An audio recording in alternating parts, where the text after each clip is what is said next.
My name is Raul Moktan. I'm the executive director and co-founder of Khana Muay Thai, and I've been training and fighting Muay Thai for the past 9 years of my life. I'm not so much of a fitness person.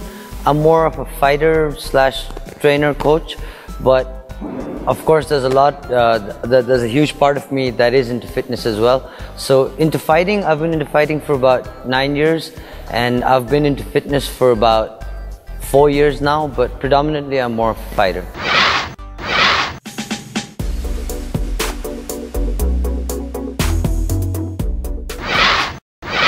Well, you need to want to do it, number one. You can't have excuses, number two, because everybody has excuses about it's too cold, my back hurts, I'm too old, I'm too young. You can't have excuses, and you gotta work out at the right place with the right people, because most of it is, the gym can be a very cold and lonely place, or it can be a place where you have the most friends. So it also depends on where you work out and who you work out with.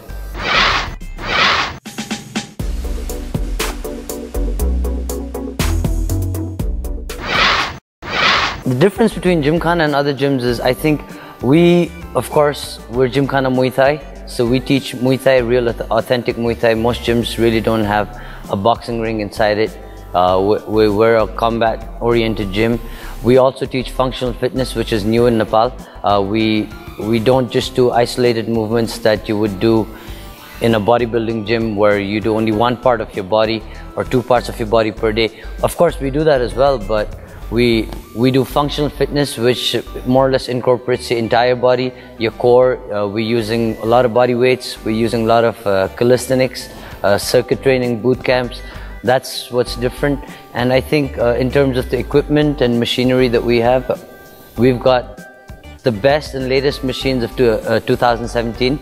Our equipment isn't the regular equipment you see at gyms. We've got very different equipment, and we've abandoned some of the older equipment that most gyms still use. So I think that's what's different about us. We're new, and we are very different with the way we approach fitness and the way we approach all aspects, not just one aspect of fitness, but all aspects of fitness. I think that's what's different.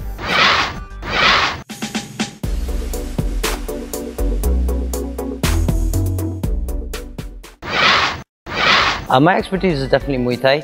I've been a Muay Thai fighter and instructor for a very long time now, so that would be my expertise. I kind of teach a lot of different variations of striking. Like I teach a bit of striking for MMA. We do a bit of boxing, but to tone it down and call it one thing, I think Muay Thai would be my expertise for sure. So what I'm doing right now is I'm wrapping my hands. There's a lot of fighters out there, or at least not fighters, but a lot of people who want to be fighters think that it's a good thing to not wrap your hands because it makes you tough. That's just the stupidest thing I've ever heard, because if you're a fighter, then your hands are your bread and butter. And if you don't protect your bread and butter, and if you injure it, if you damage it, then you can't really fight. And then what? So I think if you're serious about being a fighter and making a career in this, you should really learn how to wrap your hands up. It doesn't take too long once you get used to it. And once you get that X figure, you know your hands are done. So that's what you're looking for. Protect your knuckles, protect your wrist, protect your hands, because like I said, that's your bread and butter. So we're gonna get on the treadmill for a while. This is the latest curved treadmill that we've got here at Gymkhana, only at Gymkhana. What I like about this treadmill is that it doesn't hurt your knees, it doesn't hurt your heel. You can run on it for as long as you want, and it's got that slight uphill motion going on, so it's really good for your cardio. I think if you spend 7 to 10 minutes on this, it would be equivalent to spending about 30 to 35 minutes on the regular treadmill. I'm gonna walk you through what I normally do for my cardio work. So I get on the treadmill for a while, I do my sprints, so I do runs, and then I slow it down for my heart rate, do a bit of shadow boxing while I'm here.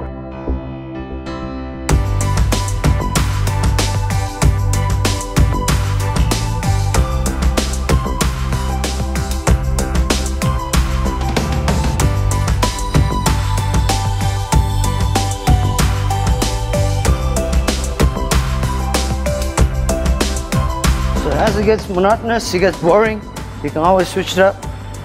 So you go side to side, go back. So many things you can do on a treadmill. People get bored because they keep doing the same thing. But when I do this, I'm working my footwork, my angles, staying light on my feet, you know. Then when you get really comfortable, you can slowly start moving backwards just to get the feel of it. Be careful when you do this. If you're not used to the curved treadmill, these things take a little bit of getting used to.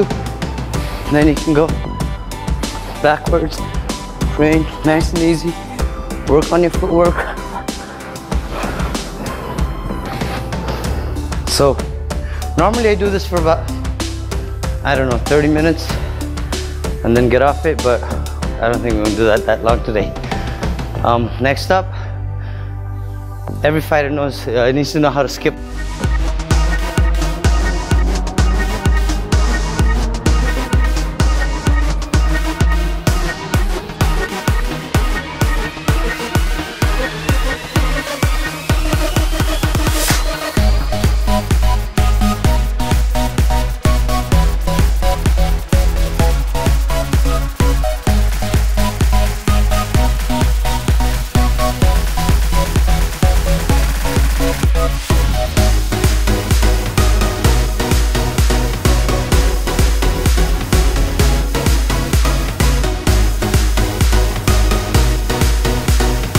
So, a lot of people ask me how to improve their footwork like in the shortest period of time. Skipping is very, very important. Like I said, if you want to be a fighter, you can't move on your toes. You can't do that, you know. You're not comfortable moving side to side. Getting those angles, it's gonna be hard. So you need to know how to skip. You gotta learn your skipping, and you gotta put in your hours. It's not fun, but I recommend do at least 25 minutes of skipping every single day. That way you get the footwork that you need. And when you're skipping, don't cheat. You know, a lot of people tend to skip and then look around, just waiting for those 25 minutes to pass. No, if you mess up, you go right back to it. So 25 minutes of skipping is what I would do.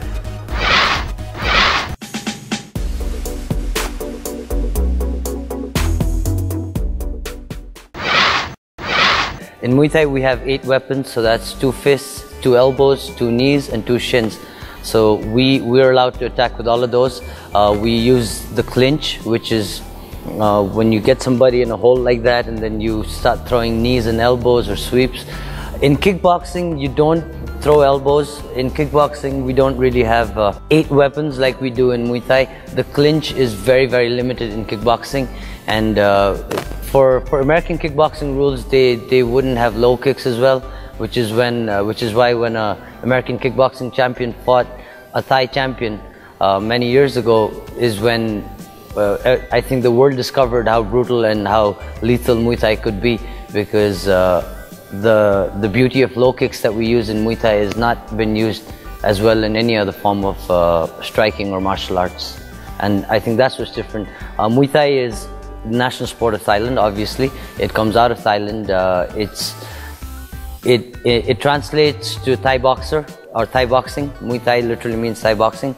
And it's widely considered the most dangerous form of, the most lethal and dangerous form of stand-up fighting in a real life situation.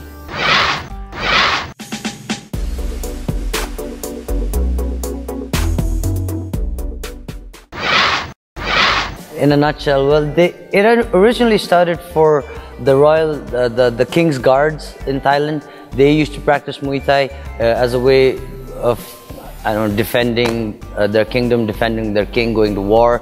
This is when Thailand was at war with Burma or with neighboring countries. So this was their way of their combat form.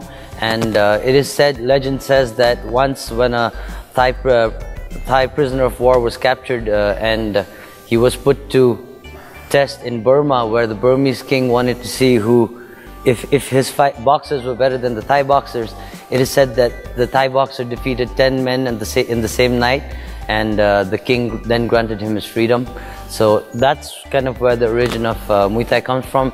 And as the years went by, as the sport, as the martial arts evolved, and as times changed, I think we've now adopted a sport version of Muay Thai. That's what we do, sport Muay Thai, which is now in the ring, in a controlled environment, under rules with the judge. So I think that's how the sport has evolved, and that's kind of your history of Muay Thai.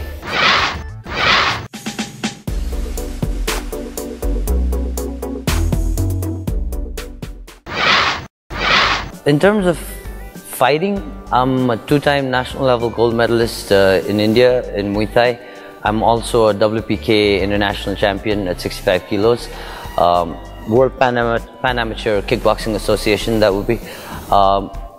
That's what I've achieved as a fighter. But in terms of achievements as a coach, I think that's where I've really achieved, because fighting is just fighting, you know, but achievement is when you know your students are doing good, and you know you've changed their lives to a certain degree, you've touched their lives and brought some discipline into them, given them something new, something to boost their confidence. When they go out and they win fights, and then when they thank you and then they say that they couldn't have done it without you, I think that is what I would consider my achievement in this field, not so much my fighting achievements.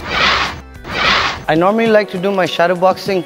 I take my shadow boxing more seriously than most people do, I think, because when I was in North Thailand, my trainer there taught me the importance of shadow boxing. So normally when I do my shadow boxing, I have a routine. First round, I just do single strikes or straight punches, keep it to a single. So that's about 3 minutes, 4 minutes. Second round, I do double up on my punches slowly, and then I pick it up. I go into hooks and uppercuts. So slowly from the inside punches, I go into outside punches. And then I start mixing up elbows, knees after that, push kicks and roundhouse kicks. So by the time I finish, I start from single punch, and I go into combination, I go into outside fighting, inside fighting, I go into counter fighting, I go into recovery, you know, because it's a long process, and you gotta see it the way you would see it in a fight. Like when you're shadow boxing, it's basically you're just imagining a fight. You're imagining the situation, and you're doing what you would do in that fight. So I kind of try and imagine it that way, and I work that way. So yeah, I enjoy my shadow boxing. I don't know about a lot of people. I also consider it my stretching, because I'm lazy and I don't stretch. So I go slow with my shadow boxing, that way I get my stretching, right? So starting with my shadow boxing again, like I said, I start with single punches. In Muay Thai, we don't jab like you would do in a boxer's jab, like where you would turn, because you get kicked in the leg. So in Muay Thai, the way we move is slightly different. We can't really jab like that. So we kind of tend to jab this way or move out while we're jabbing, because boxers would want to get in and jab, but we want to get out and jab so that it's easier for me to block the kicks, right? So like I said, with single punch, jab.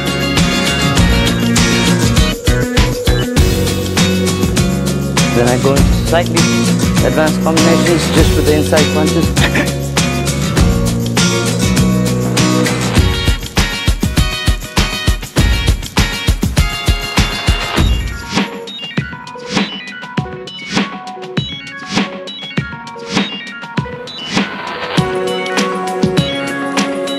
Mix it up, uppercuts, hooks.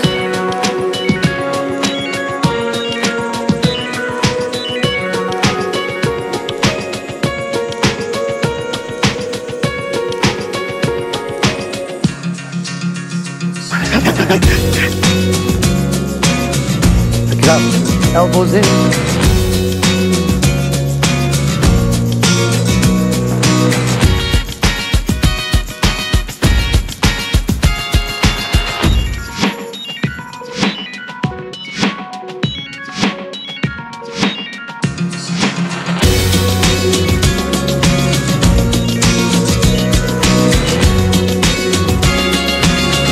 And slowly just move into knees, push kicks and roundhouse kicks. So normally the mistakes you can make is once you go from punch to elbows, and you focus only on elbows, and you go on knees, people only throw knees.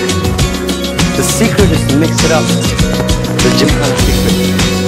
You gotta mix it up. So when you're going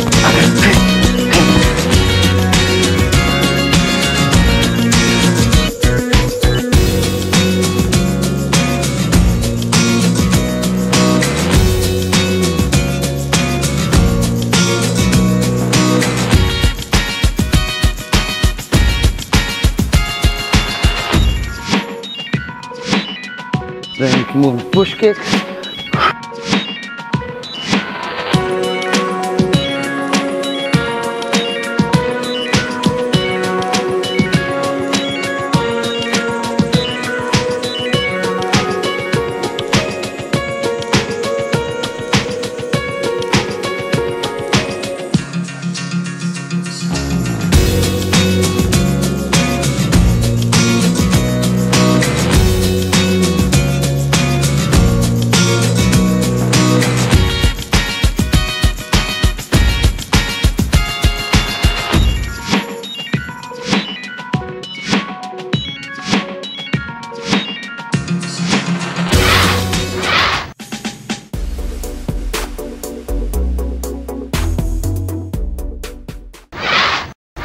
Everybody should train.